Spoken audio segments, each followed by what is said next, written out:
को पढ़कर कंप्लीट किया था। तो आज हम लोग जॉन स्टुअर्ट मिल के प्रश्नों को देखेंगे। और सबसे अच्छी बात है कि अभी जो आईएएस मुख्य परीक्षा अभी हुई 1-2 दिन पहले, तो उसमें भी जॉन स्टुअर्ट मिल पर एक सवाल आया और मुझे लगता है कि जो सवाल हम लोग पढ़ रहे होंगे उस टाइम पे वहां पे एग्जाम में बच्चे लिख रहे होंगे। अभी देखूंगा वो सवाल भी, बट आप इसमें निकाल लो पेज नंबर 195। ये जो आपको किताब दी गई है इसमें हमें निकालना है पेज नंबर 195, 195 नंबर पेज, और एक एक करके सवाल देखो। 2018 का एक सवाल है। सबसे पहले क्वेश्चन नंबर 1 है 2018 का। जॉन स्टुअर्ट मिल एक अनिच्छुक लोकतंत्रवादी है। J S Mill is a reluctant democrat. अनिच्छुक लोकतंत्रवादी है। और याद करिए हमने पढ़ा है कि ये किसके द्वारा दी गई उपमा है, सीएल वेपर। तो नाम यहां वेपर का नहीं है, बट सीएल वेपर ने जॉन स्टुअर्ट मिल को एक अनिच्छुक लोकतंत्रवादी कहा है, रिलक्टेंट डेमोक्रेट कहा है। तो बहुत ही आसान सवाल है, बहुत विस्तार से हमने पढ़ा है। इसका मतलब इस सवाल को 2-3 हिस्से में पहले इंट्रो में बताना है कि मिल लोकतंत्र का बहुत बड़ा समर्थक है और मिल ने लोकतंत्र को एक ऐसी शासन पद्धति के रूप में परिभाषित किया है इसमें जनता स्वयं शासन करती है। मतलब एक लाइन में इंट्रोडक्शन में फिर बताएंगे कि लोकतंत्र को गुणवत्तापूर्ण बनाने के लिए उसने लोकतंत्र में कुछ सुधार सुझाए हैं, और जो भी सुधार हमने लिखे हैं वो सुधार इसमें बताएंगे। शिक्षा संबंधी योग्यता मताधिकार पर होना चाहिए, संपत्ति संबंधी योग्यता मताधिकार के लिए, मतलब केवल धनी और शिक्षित लोग वोट डालें, बहुल मताधिकार, जो भी हमने लिखा है सब लिखा है, तो वो सब दिखाएंगे। और लास्ट में दिखाएंगे कि चूंकि ये सुधार लोकतंत्र को गुणवत्तापूर्ण तो बनाएंगे, लेकिन लोकतंत्र में वर्ग विशेष का महत्व बढ़ जाएगा। अगर आप कहेंगे कि केवल शिक्षित व्यक्ति ही वोट डालेगा तो शिक्षित वर्गों का महत्व बढ़ जाएगा, फिर लोग का जनता की बात कहां रही, फिर तो पढ़े लिखे लोगों का कुलीन तंत्र हो जाएगा। तो दिखाएंगे कि वर्ग विशेष का महत्व बढ़ जाएगा। और इसीलिए वेपर ने कहा है कि वह वास्तविक लोकतंत्रवादी नहीं है, अनिच्छुक। अनिच्छुक का मतलब कि हृदय से लोकतंत्र का समर्थक नहीं है, अनिच्छापूर्वक रिलक्टेंट डेमोक्रेट है। तो इसी आधार पर वेपर लास्ट में दिखाना है, फिर भी इसका उद्देश्य लोकतंत्र को गुणवत्तापूर्ण बनाना है। तो एक तरफ से इस प्रश्न के थीम में क्या होगा, लोकतंत्र में जो सुधार उसने बताया वो सुधार यहां पर बताना है। तो ये 2018 का सवाल है। उसके बाद दूसरा सवाल देखो 2014 का है। टिप्पणी कीजिए, वाद विवाद का सभी चुप करना अमोघता इनफेलिबिलिटी का अभिग्रहित करना है जॉन स्टुअर्ट मिल। अब ये घटिया से घटिया ट्रांसलेशन है। ये कथन हमने एग्जैक्ट आपको लिखाया है कि स्वयं को पूर्ण समझना अमोघत्व की निशानी है, वही वाला कथन है। तो मिल वही तो कह रहा है इनफेलिबिलिटी कि स्वयं को पूर्ण समझना अमोघत्व की निशानी है। इसका मतलब ये कथन स्वतंत्रता से है, और स्वतंत्रता में जो विचार और अभिव्यक्ति की असीमित स्वतंत्रता है उसके तर्कों को लिखना है। तो प्रश्न को देखो कैसे फॉर्मेट करेंगे कि अब सभी को चुप करा देना अमोघता की निशानी है। तो यहां पर हम दिखाएंगे कि मिल ने स्वतंत्रता का, शुरुआत यहां से करेंगे कि मिल ने जो स्वतंत्रता का समर्थन किया है उसके तहत उसने विचार की स्वतंत्रता और कार्य की स्वतंत्रता का वर्णन किया है। और फिर सीधे आ जाएंगे कि विचार की स्वतंत्रता में उसने असीमित स्वतंत्रता की बात की है और पूरा उसका तर्क बताएंगे। याद करो सब हमने लिख लिया है। कोई विचार सत्य हो सकता है, कोई विचार असत्य हो सकता है, आंशिक रूप से सत्य, आंशिक, पूरा जो वो डिस्क्रिप्शन है वो सेकंड पैराग्राफ में होगा। और तब दिखाने के विचार की असीमित स्वतंत्रता का समर्थन करता है। और फिर जब ये पूरा पैराग्राफ लिख देंगे तब थर्ड पैराग्राफ में कोरिलेट करेंगे इस कथन से कि इसी आधार पर मिल कहता है कि प्रत्येक व्यक्ति को अभिव्यक्ति की स्वतंत्रता होनी चाहिए और कोई भी दूसरा व्यक्ति अन्य व्यक्ति को रोक नहीं सकता। फिर वो कथन भी लिख सकते हो अगर वर्ड लिमिट है तो, कि संपूर्ण मानव जाति एक तरफ और एक व्यक्ति एक तरफ। और लास्ट में कि इसके बाद भी यदि कोई व्यक्ति मुझे चुप करवाता है तो इसका मतलब है कि वो अपने को पूर्ण समझता है, अमोघ समझता है, जो कि सही नहीं है। तो पहले पैराग्राफ में थोड़ा सा एक लाइन का इंट्रोडक्शन, फिर मुख्य थीम होगा कि विचार की स्वतंत्रता असीमित होनी चाहिए उसके तक, और फिर कि जो व्यक्ति इसको स्वीकार कर लेगा वो मुझे बोलने से नहीं रोकेगा, और इसके बाद भी कोई मुझे रोकता है तो वो अपने को पूर्ण समझता है, अमोघ समझता है, जो संभव नहीं है। और लास्ट में कंक्लूड करेंगे कि असीमित स्वतंत्रता से दंगे और वो सब जो कंक्लूजन लिखा होगा, लेकिन मिल के तर्क काफी महत्वपूर्ण है। तो विचार की स्वतंत्रता से संबंधित ये प्रश्न है, स्वयं को पूर्ण समझना अमोघत्व की निशानी है। फिर देखो तीसरा सवाल, राज्य का महत्व उसे संगठित करने वाले व्यक्तियों का महत्व है। राज्य का महत्व उसे संगठित करने वाले व्यक्तियों का महत्व है। याद करो जब स्वतंत्रता हम पढ़ रहे हैं तो स्वतंत्रता का शुरुआती हिस्सा यही शॉर्ट नोट है। यहां मिल दिखाएंगे कि मिल एक उदारवादी विचारक है, उदारवादी पब्लिक व्यक्तिवादी विचारक है जो व्यक्ति को महत्व देता है, और फिर व्यक्ति राज्य संबंध में यंत्रवादी व्याख्या को मानता है, और जो भी आपको डिक्टेट करवाया है कि मनुष्यों से मिलकर राज्य बनता है, समाज बनता है, और अगर मनुष्यों का जो हित है वही समाज का भी हित है, और जो मनुष्य के लिए अहितकर है वही समाज के लिए अहितकर है, यंत्रवादी व्याख्या का समर्थन करता है। थोड़ा सा और दिखाएंगे कि इसलिए व्यक्ति साध्य है, राज्य साधन बन जाता है, और दिखाना है तो थोड़ा प्लेटो अरस्तु से अलग विचार है। तो इस तरह से मतलब एक सामान्य कथन है कि राज्य व्यक्तियों से मिलकर बनता है, व्यक्तिवाद। और फिर लास्ट में कंक्लूड करेंगे कि इसलिए मिल व्यक्ति की असीमित स्वतंत्रता का समर्थन करता है।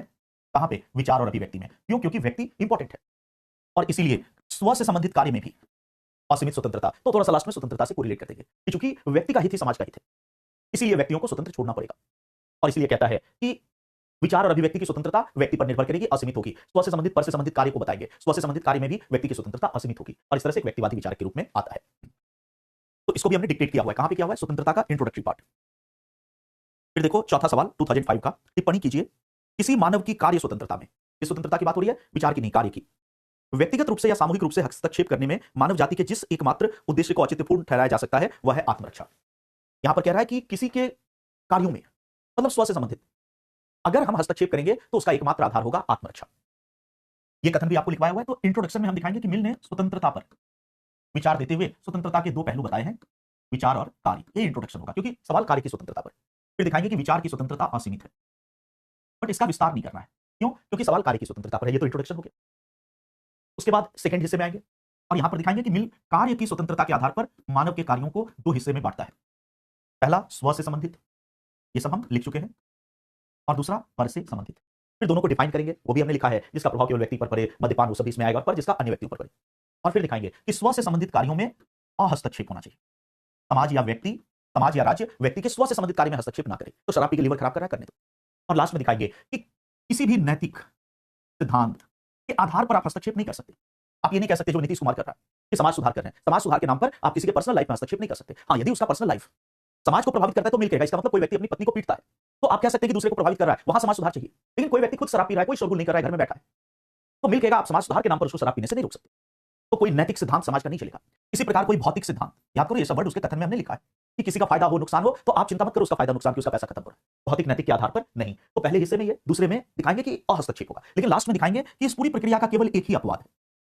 एक अपवाद है जब व्यक्ति के जीवन में राज्य कर सकता है, वो भी स्व से संबंधित है, और वो बताएंगे कि स्वयं उस व्यक्ति की रक्षा के लिए। और याद करो नदी और पुल का उदाहरण हमने दिया है, वो मिल का ही उदाहरण है। तो उदाहरण भी दिखा सकते हैं कि कोई व्यक्ति, मिल स्वयं कहता है कि कोई व्यक्ति एक टूटे हुए पुल को पार करना चाहता है। पुल क्षतिग्रस्त है, इतना क्षतिग्रस्त है कि यदि उसने उसको पार किया तो पुल टूट जाएगा, वो मर जाएगा। तो मिल कहता है यहां उसको बलपूर्वक रोक लिया जाएगा कि नहीं, मैं तुम्हें पुल पार करने नहीं दूंगा। तो किसी नैतिकता के नाम पे, भौतिकता के नाम पे हस्तक्षेप नहीं कर सकता, केवल उसकी रक्षा के लिए कर सकता। तो यही इस कथन का मर्म है। और लास्ट में दिखाएंगे कि इसके कारण मिल व्यक्तिवाद का एक बड़ा विचारक माना जाता है। तो किसी की स्वतंत्रता में एकमात्र कब हस्तक्षेप करेंगे? जब व्यक्ति की रक्षा हो। समाज सुधार के नाम पे, नैतिकता के नाम पे, स्वास्थ्य के नाम पे हम हस्तक्षेप नहीं कर। तो इस फॉर्मेट में हमें चलना है। उसके बाद देखो पांचवां सवाल बार्कर का कथन है, मिल खोखली स्वतंत्रता और अमूर्त व्यक्ति का मसीहा था। मिल खोखली स्वतंत्रता और अमूर्त व्यक्ति का मसीहा है, जो बार्कर का कथन है। तो पहले दिखाएंगे कि मिल ने स्वतंत्रता, फिर यहां देखो स्वतंत्रता पर ही सवाल है, तो इंट्रो सबका एक ही तरह का होगा क्योंकि अलग अलग साल के सवाल है। विचार की स्वतंत्रता और कार्य की स्वतंत्रता, और बताएंगे कि ये असीमित है, केवल एक एक लाइन में इन्हीं की तर्क देना है। और कार्य स्व और पर, और स्व में पुनः अहस्तक्षेप। तो यहां तक मैं नहीं समझता हूं किसी को कोई दिक्कत है। यही तो स्वतंत्रता का मर्म है कि विचार की स्वतंत्रता असीमित होगी, कार्य दो प्रकार के हैं, स्व और पर। स्व में हस्तक्षेप होगा, पर में राज्य हस्तक्षेप कर सकता है, पर में राज्य हस्तक्षेप कर सकता है। तो पहले ही हम लोग इंट्रोडक्टरी लाइन करेंगे, फिर दिखाएंगे कि बार्कर ने इसकी आलोचना की है, और फिर दो चीज बताई, उसकी स्वतंत्रता को खोखली स्वतंत्रता कहा है, और जिस व्यक्ति का चित्रण किया है उसको अमूर्त व्यक्ति कहा है। यही दो चीज तो है इस कथन में। बार्कर ने खोखली स्वतंत्रता का, तो दो तीन लाइनें इस पर दिखाएंगे कि स्वतंत्रता का महिमा मंडन करता है, बट उसकी रक्षा के लिए सब लिखा हुआ है हमने। आप नोट्स अपना खोलकर देखिए तो पूरा एक्सप्लेन किया हुआ। तो वही लाइनें लिख देनी है कि स्वतंत्रता का महिमा मंडन करता है, सब चीजें करता है, लेकिन इससे कुछ नहीं होगा। स्वतंत्रता की रक्षा कैसे होगी इसको लेकर मौन है। अधिकारों का कोई दर्शन नहीं दिया उसने, लॉक की भांति स्वतंत्रता को अधिकार घोषित नहीं किया। तो ये तीन चार लाइनें इस पर। और अमूर्त व्यक्ति का मतलब बार्कर मानते हैं कि स्व और पर यह संभव नहीं है। स्व से संबंधित कार्य और पर से संबंधित कार्य, व्यक्ति का प्रत्येक कार्य समाज को प्रत्यक्ष या अप्रत्यक्ष रूप से प्रभावित करता है, और मिल जिस व्यक्ति के बारे में सोच रहा है वो केवल एक अमूर्त व्यक्ति। तो इस तरह से ये मेन थीम होगा कि खोखली स्वतंत्रता क्यों कहता है अमूर्त व्यक्ति। और तब दिखाएंगे इस प्रकार बार्कर ने मिल की स्वतंत्रता में जो आलोचनाएं की है वो एक सीमा तक सही है, लेकिन मिल के तर्क बहुत सारगर्भित है। बस एक लाइन का इंट्रोडक्शन, फिर खोखली स्वतंत्रता क्यों कहा इस पर दो तीन लाइनें जरूर लिखना, अमूर्त व्यक्ति क्यों कहा इस पर लिखना है, और लास्ट में की बार्कर की आलोचना महत्वपूर्ण है, फिर भी मिल के तर्क अपनी जगह कायम है। छठा सवाल भी वही देखो, स्वतंत्रता पर ही है। आलोचनात्मक परीक्षण कीजिए। सर्वप्रथम किसी को व्यक्तिगत स्वतंत्रता, संपत्ति या किसी वस्तु से जो विधि के अंतर्गत उसकी है वंचित करना प्रायः अन्यायपूर्ण माना जाता है। तो वही आ जाएगा कि स्वतंत्रता में हस्तक्षेप नहीं होना चाहिए, स्व से पर से, उसी को हमें एक्सप्लेन कर देना है। सातवां सवाल देखो, जॉन स्टुअर्ट मिल ने किस प्रकार प्रारंभ आमूल परिवर्तनवादी उदारवाद, यहां आमूल परिवर्तनवादी उदारवाद का मतलब बेंथमवाद, उपयोगितावाद, उसी के लिए शब्द दे दिया कि आमूल परिवर्तनवादी उदारवाद मतलब बेंथमवाद में किस प्रकार संशोधन किया है, पॉइंट वाइज बता दिया। तो पहले बताएंगे कि बेंथमवाद क्या है एक पैराग्राफ में, और मिल ने यहां की सुखों का स्रोत केवल बाह्य नहीं है, आंतरिक है, केवल मात्रात्मक अंतर नहीं है, गुणात्मक तो बहुत विस्तार से हम पढ़ चुके हैं। आठवां सवाल देखिए, एक राज्य की वकत दूरगामी समय में उन व्यक्तियों की वकत में है जो उसमें निवास करते हैं। अब ये वही वाला है। देखो तीसरा सवाल आ जाओ, तीसरा सवाल जो आया था 2011 में, सेम सवाल है, ट्रांसलेशन उल्टा है। राज्य का महत्व उसे संगठित करने वाले व्यक्तियों का महत्व, एग्जैक्ट यही कथन है, पर उसको कैसे लिख दिया, एक राज्य की वकत उन व्यक्तियों की वकत है जो उसमें निवास करते हैं। तो राज्य का महत्व व्यक्ति, सेम कथन है, worth of state is worth of individual. तो एक साल उसको ऐसे ट्रांसलेट कर रहा है और दूसरे साल ऐसे ट्रांसलेट कर रहा है। इंग्लिश में दोनों साल एक ही क्वेश्चन होगा, worth of state is worth of individual, राज्य का महत्व व्यक्ति का महत्व है, तो सेम है। और देखो नवा क्वेश्चन भी वही है, लंबे समय में राज्य की वकत उन व्यक्तियों की वकत है जो उसके भाग है। तो ये दो बार रिपीट हुआ और ऊपर भी रिपीट हुआ। तो ये हमने देखा 2018। अब देखो मिल पर 2020 में भी सवाल आया हुआ है, और अभी 2021 का जो मेंस हुआ उसमें भी सवाल आया है। तो पहले देखिए 2020 में, इसमें 2019 तक का सवाल दिया हुआ है, तो 2020 का सवाल मैं देख लेता हूं, लिखना चाहे तो इसी में ऐड कर लो। हाँ 2020 में 15 नंबर का सवाल आया, तो इसको ऐड कर लीजिए आप, जो वो बुक है ना ये वाली, इसमें ऐड कर लो, क्योंकि इसमें 19 तक के सवाल है, तो 20 वाला सवाल आप इसमें ऐड कर लीजिए, मैं लिखवा देता हूं। 30 में मिल पर एक सवाल है, प्रतिनिधि लोकतंत्र लिखो, ये इसी किताब में लिख लो ताकि एक जगह हो जाए। ये जो किताब है ना, इसी में नीचे उसी पेज पे ऐड कर लो 2020। प्रतिनिधि लोकतंत्र का अभिप्राय है, प्रतिनिधि लोकतंत्र का अभिप्राय है कि एक निकाय के रूप में, प्रतिनिधि लोकतंत्र का अभिप्राय है कि एक निकाय के रूप में लोगों को सरकारी नीति की सामान्य दिशा, सरकारी नीति की सामान्य दिशा को नियंत्रित करने में सक्षम होना चाहिए। प्रतिनिधि लोकतंत्र का अभिप्राय है कि एक निकाय के रूप में लोगों को सरकारी नीति की सामान्य दिशा को नियंत्रित करने में सक्षम होना चाहिए। टिप्पणी कीजिए। एक निकाय के रूप में लोगों को सरकारी नीति की सामान्य दिशा को नियंत्रित करने में सक्षम होना चाहिए। इसका मतलब वही रिप्रेजेंटेटिव डेमोक्रेसी पर सवाल है। तो हम यहां दिखाएंगे कि मिल लोकतंत्र का समर्थक है, लोकतंत्र का समर्थक है। और मिल ने जो भी याद करो, लोकतंत्र पर पूरा एक पैराग्राफ लिखा है कि मिल क्या कहता है। तो मिल कहता है कि लोकतंत्र में हमारे व्यक्तित्व का विकास होता है। ये सब हमने लिखा हुआ है। जो पहला पैराग्राफ डेमोक्रेसी पे आपके पास, लोकतंत्र में व्यक्तित्व का विकास होता है, लोकतंत्र में सरकार को हम नियंत्रित करते हैं, तो सब पूरा पहला पैराग्राफ दिखा देना। और इसलिए मिल लोकतंत्र को सर्वोत्तम प्रणाली मानता है, लेकिन फिर भी कहता है कि लोकतंत्र में गुणवत्ता के लिए कुछ सुझाव होने चाहिए, गुणवत्ता लाने के लिए, ताकि लोग और बेहतर तरीके से लोकतंत्र को लागू कर सके। और कुछ सुझाव देंगे और लास्ट में लिखा है कि इन्हीं सुझावों के कारण उसको अनिच्छुक लोकतंत्रवादी कहा जाता है। बट यहां पर पहला पैराग्राफ थोड़ा सा विस्तार से बताना है कि मिल लोकतंत्र का समर्थन क्यों करता है, क्योंकि वही कथन है कि मिल के अनुसार लोकतंत्र एक ऐसी पद्धति है जिसमें सरकार को लोग नियंत्रित करते हैं, वो वाला करके, और फिर कहता है कि गुणवत्तापूर्ण इसलिए उसको बनाओ। ये 2020 है और अभी 2021 का सवाल टाइप नहीं हो पाया क्योंकि एग्जाम अभी ही हुआ ही है।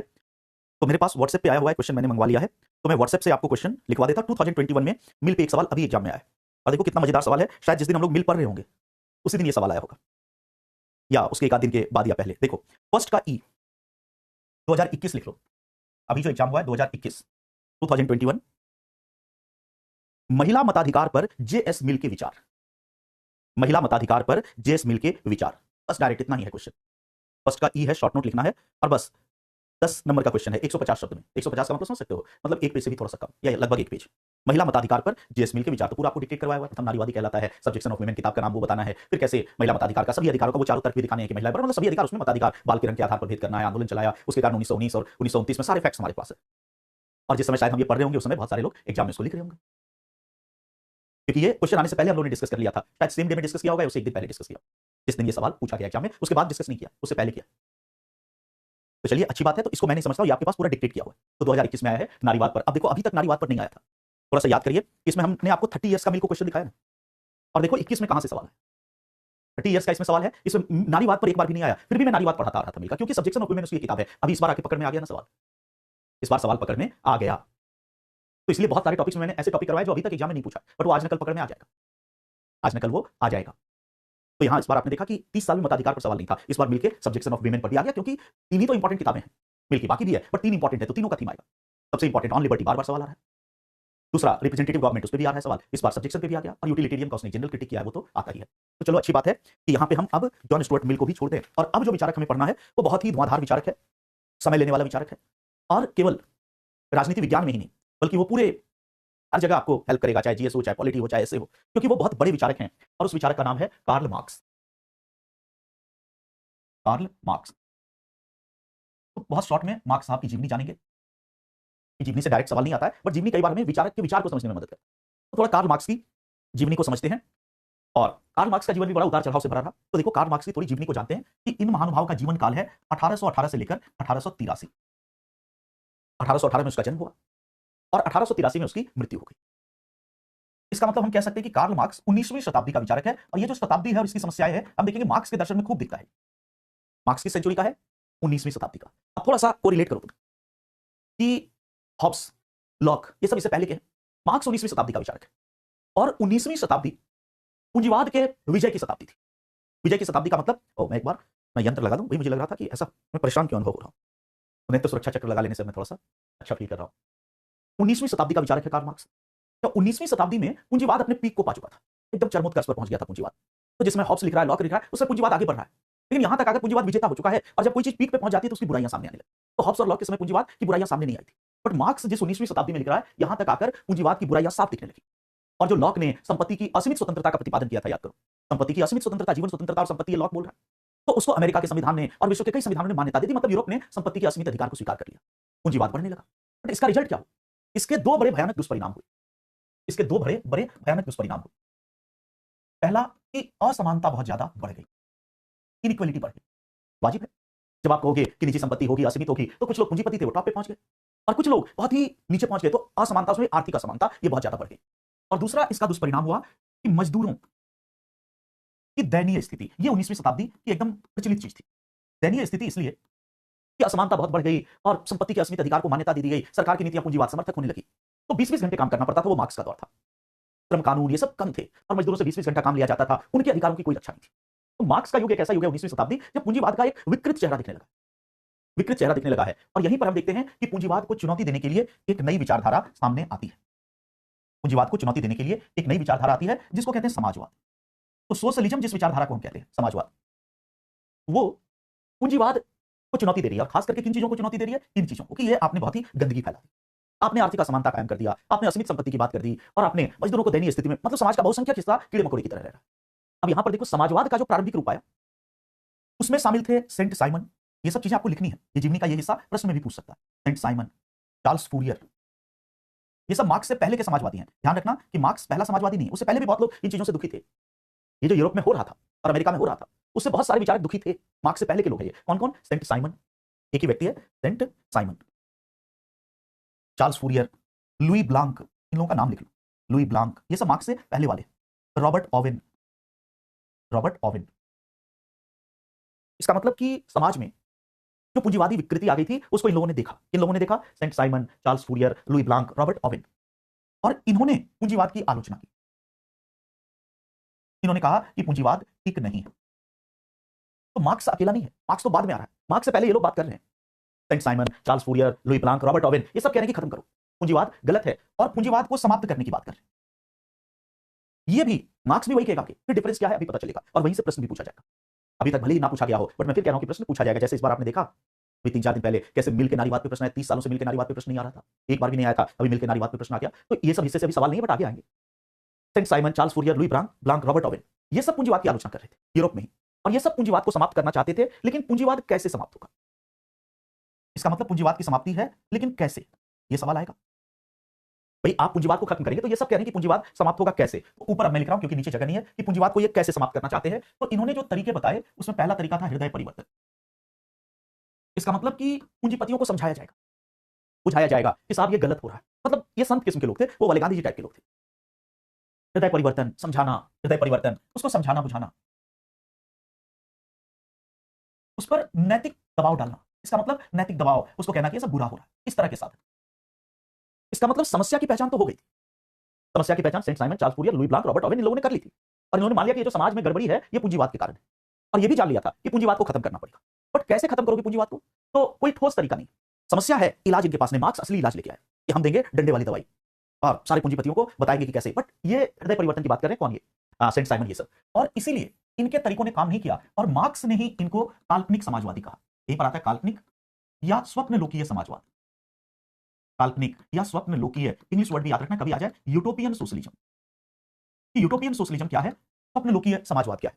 तो मार्क्स इनकी आलोचना कर रहा है और कह रहा है कि ये जो साहब लोग बैठे हैं ये कल्पना लोक में झूल रहे हैं। इन्होंने पहचान कर ली समस्या की, लेकिन इनका इलाज बेकार है। और मार्क्स कह रहा है कि इस तरह के साधन कभी काम नहीं आएंगे और पूंजीपति कभी नहीं मानेगा। मतलब मार्क्स साहब कह रहा है कि लात का भूत कभी भी बात से नहीं मानेगा। सीधी सी बात है, अगर मैं उसको सरल एग्जाम में मत लिखना ये लात का भूत, बट ये चीज तुमको याद रहेगी दिमाग में कि मार्क्स कह रहा है कि जिसको जूता मार के सुधार करना वो कभी नहीं सुधरेगा इन तरीकों से। और इसलिए कह रहा है कि भाई आप जो संत वाला साधन कर रहे हो आप लोग काल्पनिक व्यक्ति हो। तो ये काल्पनिक या स्वप्न लोकीय समाजवाद किसने टर्म यूज किया? स्वयं कार्ल मार्क्स ने अपने से पहले समाजवादियों के लिए।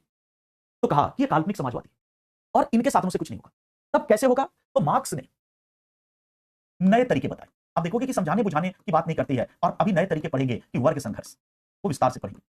क्रांति, मार्क्स कहता है कि ये तरीका होगा, इससे जाकर के वो पूंजीवाद खत्म होगा। तो ये वाले तरीकों को काल्पनिक कहता है। और इसलिए अगर स्वप्न लोकीय समाजवाद आ जाए तो थोड़ा सा पूंजीवाद, असमानता, ये सब दिखा के इनका नाम लिख के पूंजीवाद की आलोचना समाप्ति। और मार्क्स ने कहा कि ये साधन काम नहीं करेंगे और इसलिए स्वप्न लोकीय समाजवादी कहा। और मार्क्स कहा कि नए तरीके, संघर्ष। और इसलिए मार्क्स कहता है कि मेरा समाजवाद वैज्ञानिक समाजवाद है। तो अब देखो दो टर्म आ गया, एक हो गया साइंटिफिक सोशलिज्म और दूसरा हो गया यूटोपियन सोशलिज्म। ये दोनों टर्म मार्क्स ने यूज किया है। मैं एक बार हट जाता हूं ताकि पूरा बोर्ड आपके सामने होगा तो आपको अच्छा लगेगा देखने में, समझने में। तो मैं यहीं पे बैठा हूं, कहीं भागा नहीं हूं मैदान छोड़ के। पर देखो मार्क्स कह रहा है कि ये जो Saint Simon, Charles Fourier, Louis Blanc है ये भी पूंजीवाद की आलोचना कर रहे हैं, बट ये स्वप्न लोकीय है। ये मार्क्स ही कह रहा है, दोनों शब्द मार्क्स यूज कर रहा है कि इनका समाजवाद स्वप्न लोकीय है और कह रहा है हमको नए तरीके चाहिए, वर्ग संघर्ष, क्रांति। और कह रहा है यही तरीके काम करेंगे। तो कह रहा है अपना समाजवाद को वैज्ञानिक समाजवाद कह रहा है। तो कभी अगर डिफरेंस आ जाए स्वप्न लोकीय समाजवाद और वैज्ञानिक समाजवाद, मान लो 150 शब्द में टिप्पणी आ सकती है। जैसे आपने देखा अभी क्या आया, मिल के नारीवाद पर विचार, डायरेक्ट तो डायरेक्ट आ जाए काल्पनिक समाजवाद और वैज्ञानिक समाजवाद में अंतर तो पूरा ये दिखाना है। तो मार्क्स अपने सोशलिज्म को वैज्ञानिक समाजवाद कहता है। क्यों? क्योंकि कहता है ये असली काम करेगा। और उसको कहता है स्वप्नलोकीय। यहां पर एक कथन आ सकता है, वो भी लिख लो। तो वेपर ने, एक विचारक है जिसका नाम हमने याद करो, वेपर, इधर मैंने लिख दिया यहां पे वेपर। वेपर ने काल्पनिक समाजवादी, तो उसका कथन भी आ सकता है।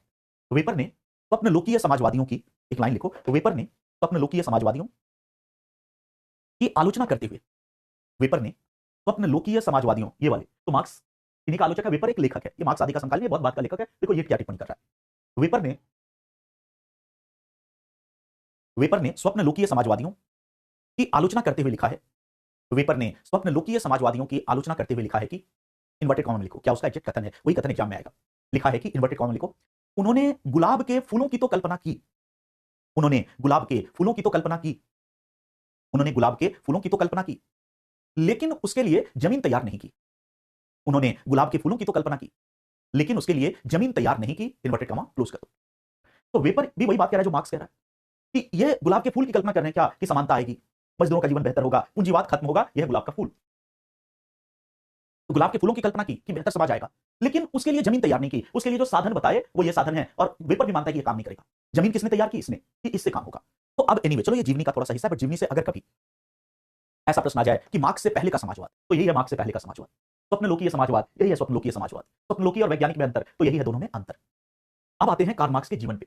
तो मार्क्स 19वीं शताब्दी का विचारक है, और 19वीं शताब्दी में पूंजीवाद की घोर कमियां दिख रही है 19वीं शताब्दी में।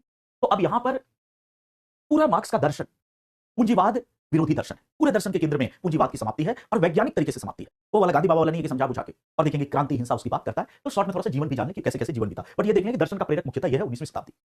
मार्क्स का जन्म हुआ था जर्मनी में, मार्क्स का जन्म जर्मनी में हुआ था। तो बाइबर, ध्यान रखना, वो एक जर्मन था, और ट्रीव्ज नगर में उसका जन्म हुआ था। जर्मनी का एक छोटा सा शहर ट्रीव्ज में 1818 में उसका जन्म हुआ। उसका पिता यहूदी था, याद करो, यहूदी, जो इजराइल में अभी यहूदी है, तो यहूदी बड़े आक्रामक, बड़े कट्टर होते, तो इसीलिए तो वहां पे अरबों का किसके साथ हो गया, यहूदियों के साथ झगड़ा हो गया। पढ़ेंगे आईआर में वो मसला, पढ़ेंगे बड़े डिटेल में पढ़ेंगे, अरब इजराइल का मसला बहुत विस्तार में पढ़ाऊंगा। तो इजराइल और उसके बीच का मामला फिलिस्तीन का क्या है, तो एक्चुअली मुसलमानों का झगड़ा किससे होगा, यहूदियों से। तो जितना कट्टर इस्लाम है उतना ही कट्टर यहूदी है, उससे भी ज्यादा कट्टर। तो मामला वहां दो ऐसे कट्टरों के बीच फंस गया है कि कोई एक इंच छोड़ने के लिए तैयार नहीं, और उसके लिए कोई फिदाइन बन रहा है तो कोई बम कर रहा है, वो पढ़ेंगे। तो ये ध्यान रखना है कि मार्क्स के पिता यहूदी थे, लेकिन जब मार्क्स 6 वर्ष का था, 6 ईयर्स का था, तो उसके पिता ईसाई बन गए, पिता ने यहूदी धर्म छोड़ दिया। तो मार्क्स का जन्म हुआ था उस समय यहूदी ही एक तरह से माने जाएंगे, क्योंकि जब मार्क्स 6 वर्ष का हुआ तो उसके पिता ने यहूदी धर्म छोड़ दिया, ईसाई अपना लिया, तो मार्क्स को हम ईसाई कहेंगे। मार्क्स ईसाई हुआ क्योंकि 6 वर्ष का था, तो उस समय क्या रिलीजन पता है, 6 वर्ष में ईसाई हो गया। बट इसलिए कई बार ये भी कहीं कथन ऐसा आ जाए, तो एक एक कथन इंपॉर्टेंट है, कई इंटरव्यू में पूछ डाले कि क्या मार्क्स के दर्शन में यहूदी संस्कार भरे पड़े हैं। कुछ विचारक ये भी कहते हैं कि यहूदी संस्कार मतलब वही कट्टरता, एक चीज छोड़ने की बात नहीं है, एकदम ए टू जेड की हिंसा करेंगे, क्रांति करेंगे, लेकर रहेंगे। तो कुछ लोग कहते हैं ये बाइबर जो यहूदी संस्कार, हालांकि इसको सही नहीं माना जाएगा, लेकिन कई लोगों ने इस आधार पर भी कहा कि इतना कट्टर क्यों है, तो यहूदी संस्कार उसमें भरे पड़े हैं, बट इसको कोई सार्वभौमिक मान्यता इस बात को प्राप्त नहीं। कई लोगों ने इस आधार पर भी मार्क्स की आलोचना की, एक बड़ा ही कट्टर मामला है। तो एनीवे, ट्रीव्ज नगर में जन्म हुआ, पिता यहूदी था, लेकिन जब मार्क्स 6 वर्ष का बालक था, उसी समय पिता ने ईसाई धर्म अपना लिया, तो ईसाई हुआ मार्क्स। मार्क्स ने जर्मनी के जो सबसे अच्छी यूनिवर्सिटीज थी वहां से अध्ययन किया। बॉन यूनिवर्सिटी में उसने प्रारंभिक अध्ययन किया, फिर बर्लिन विश्वविद्यालय, तो बॉन यूनिवर्सिटी, और उसके बाद सबसे अच्छी यूनिवर्सिटी थी उस समय जर्मनी की, और यूरोप की भी एक अच्छी यूनिवर्सिटी में मानी जाती है बर्लिन यूनिवर्सिटी। तो बॉन यूनिवर्सिटी में स्टडी किया, फिर बर्लिन यूनिवर्सिटी में भी उसने पढ़ाई की, और वो बड़ा मेधावी छात्र था। उसने उस समय बर्लिन यूनिवर्सिटी से डॉक्टरेट की उपाधि प्राप्त की। डॉक्टरेट का मतलब समझ सकते हो, पीएचडी। तो आज भी सब लोग पीएचडी नहीं कर पाते, आज भी नहीं कर पाते, बट मार्क्स ने उस समय 19वीं शताब्दी में बर्लिन यूनिवर्सिटी से पीएचडी की उपाधि प्राप्त की, अर्थशास्त्र। इकोनॉमिस्ट था मूलतः, ये भी ध्यान रखना कि मार्क्स मूलतः एक अर्थशास्त्री था। तो बहुत बड़ी डिग्री प्राप्त की, और उस टाइम पे डॉक्टरेट का मतलब क्या हो सकता है आप समझ सकते हैं। तो बहुत ही पढ़ा लिखा एक लिहाज से आदमी था, और बर्लिन यूनिवर्सिटी से डॉक्टरेट। उसके बाद उसकी इच्छा थी कि वो प्रोफेसर बन जाए, उसके जीवन की इच्छा थी।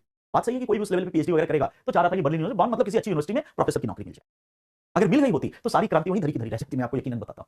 अगर उसको प्रोफेसर की नौकरी मिल गई होती तो शायद मार्क्स नहीं बनता, सुविधा होगी, आराम। प्रोफेसर का मतलब ही होता है आराम तलब, मतलब ऐसा नहीं कि वो बुरे लोग होते हैं, बट मैं अपने एक्सपीरियंस से बता रहा हूं कि इतना सिंपल और इतना आसान जिंदगी होती है, किसी झगड़े में आपको पड़ना नहीं है, किसी चीज में तो आराम आराम से सब कुछ। और तो वो वाली, तो ये प्रोफेसर बनना चाहता था। लेकिन उस समय हीगल, अब देखो हीगल मार्क्स से पहले का एक जर्मन विचारक है जो हमारे सिलेबस में नहीं है।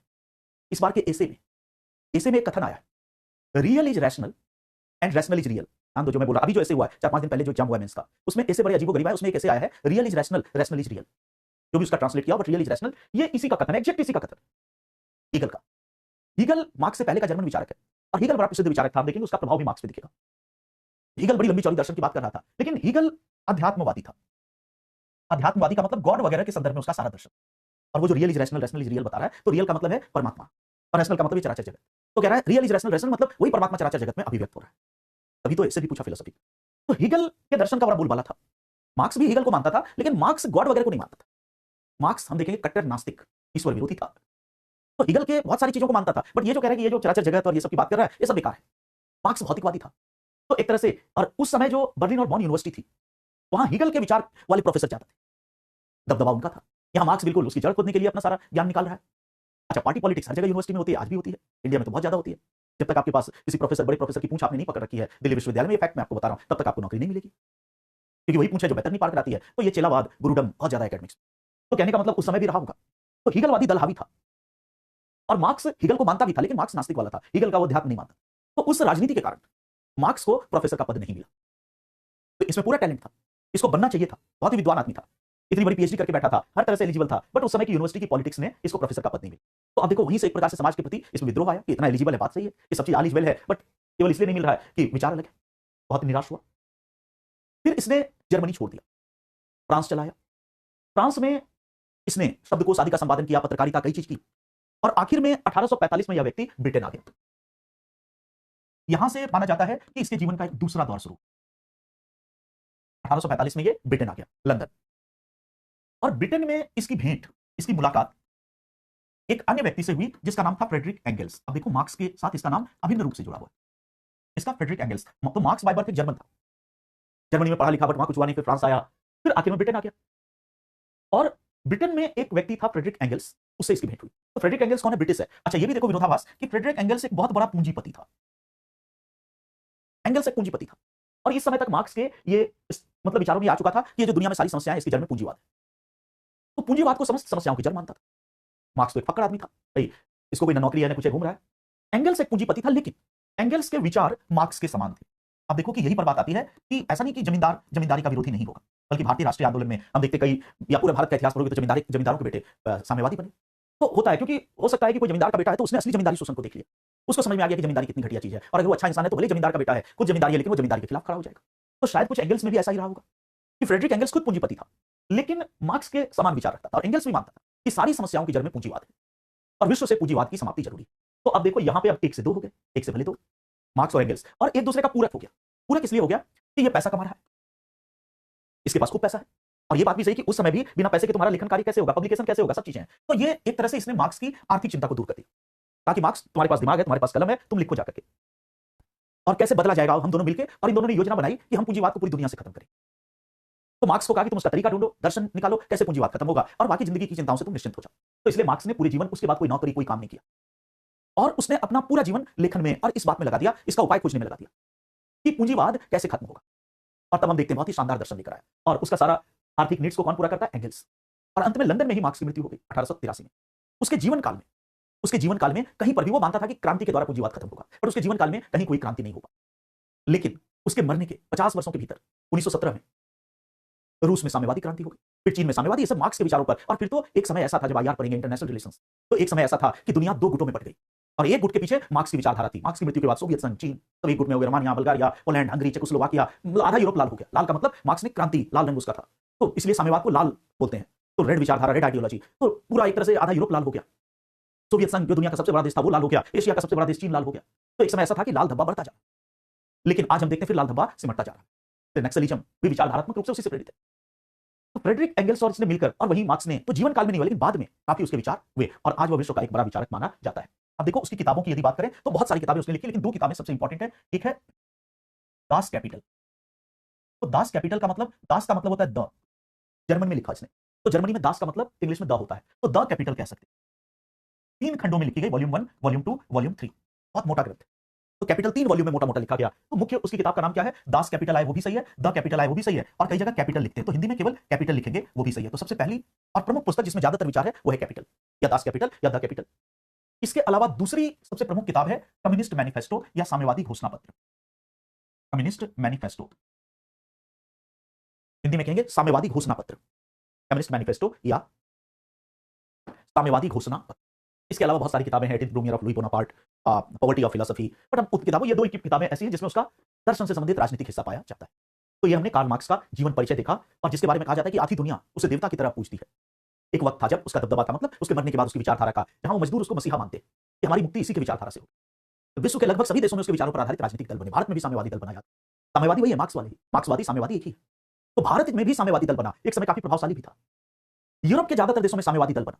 तो एक ऐसा वक्त था जब उसकी विचारधारा काफी तेजी से आगे बढ़ रही थी। लेकिन आज फिर हम देखेंगे कि मार्क्सवाद क्यों खत्म हो गया, उन मुद्दों पर भी आएंगे। तो ये हमने मार्क्सवाद या कार्ल मार्क्स का जीवन परिचय देखा। अब एक चार्ट बनाते, क्योंकि मार्क्स बहुत व्यापक विचारक है, तो ये जान लेना है कि क्या पढ़ना है और क्या छोड़ना है। तो एक चार्ट बनाओ कि मार्क्सवाद में हमें क्या क्या पढ़ना है, आप मार्क्स में क्या क्या पढ़ना है। तो मैं जैसे चार्ट बना रहा हूं, आप भी बनाइए। सबसे पहले उसका द्वंद्वात्मक भौतिकवाद का सिद्धांत। द्वंद्वात्मक भौतिकवाद का सिद्धांत, इंग्लिश में कहते हैं डायलेक्टिकल मटेरियलिज्म।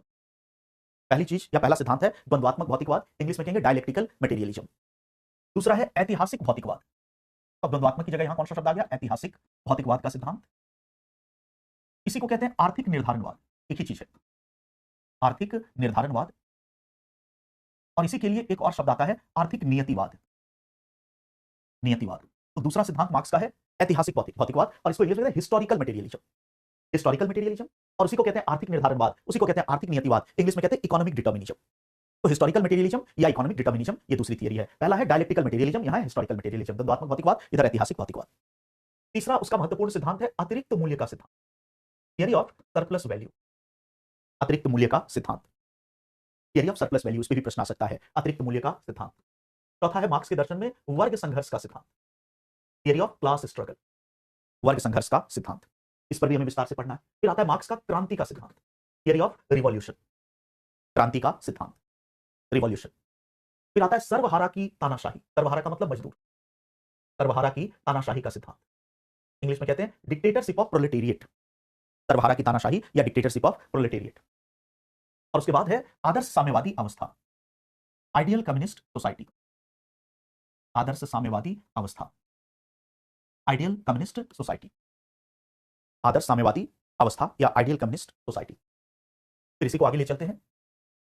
इसके बाद हमें देखना है मार्क्स का राज्य पर विचार, राज्य पर विचार, फिर धर्म पर विचार, राज्य पर विचार, धर्म पर विचार, राष्ट्रवाद पर विचार, राष्ट्रवाद पर विचार, और लास्ट में मार्क्सवाद की समकालीन प्रासंगिकता, उसी में योगदान वगैरह सब आ जाएगा। आज मार्क्सिज्म किस सीमा तक रेलेवेंट है, इस पर भी सवाल आता है। तो एक बार मैं हट जाता हूं ताकि पूरा आपके पास स्क्रीन आ जाए और आप उसको ध्यान से देख पाएं। सबसे पहले देखो द्वंद्वात्मक भौतिकवाद, इंग्लिश में कहेंगे डायलेक्टिकल मटेरियलिज्म।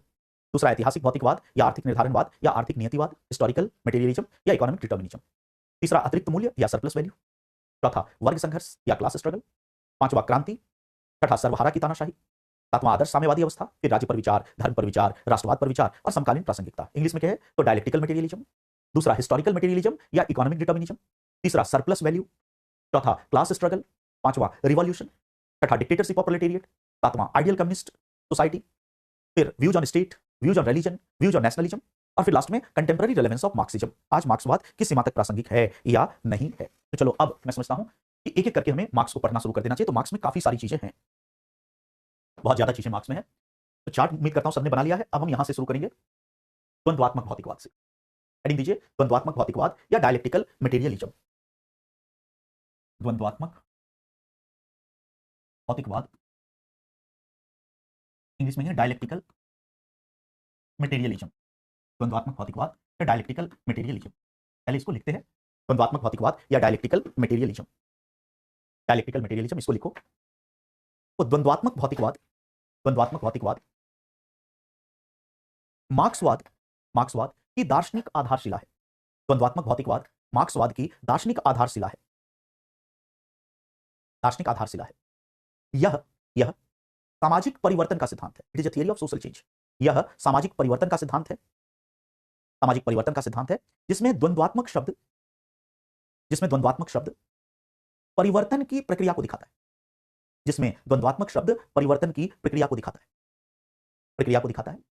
जबकि भौतिकवाद शब्द, जबकि भौतिकवाद शब्द जगत के मूल तत्व के रूप में पदार्थ को रखता है, जबकि भौतिकवाद शब्द जगत के मूल तत्व के रूप में पदार्थ को रखता है, जगत के मूल तत्व के रूप में पदार्थ को रखता है, पदार्थ को रखता है, जगत के मूल तत्व के रूप में पदार्थ को रखता है। द्वंद्वात्मक भौतिकवाद के अनुसार, देखो द्वंद्वात्मक भौतिकवाद के अनुसार, द्वंद्वात्मक भौतिकवाद के अनुसार यह जगत निरंतर परिवर्तनशील है। द्वंद्वात्मक भौतिकवाद के अनुसार यह जगत निरंतर परिवर्तनशील है। यह जगत निरंतर परिवर्तनशील है क्योंकि क्योंकि जगत अपूर्ण है। यह जगत निरंतर परिवर्तनशील है क्योंकि जगत अपूर्ण है और इसे पूर्ण बनना है। क्योंकि जगत अपूर्ण है, इनकंप्लीट है, इम्परफेक्ट है, और इसे कंप्लीट बनना है, पूर्ण बनना है, और इसे पूर्ण बनना है। परिवर्तन हमेशा निम्नतर से उच्चतर की ओर होता है। परिवर्तन हमेशा निम्नतर मतलब लो से हाई की ओर होता है, बैड से गुड की ओर होता है। परिवर्तन हमेशा निम्नतर से उच्चतर की ओर होता है, उच्चतर की ओर होता है। अतः परिवर्तन हमेशा प्रगतिशील होता है, प्रोग्रेसिव होता है।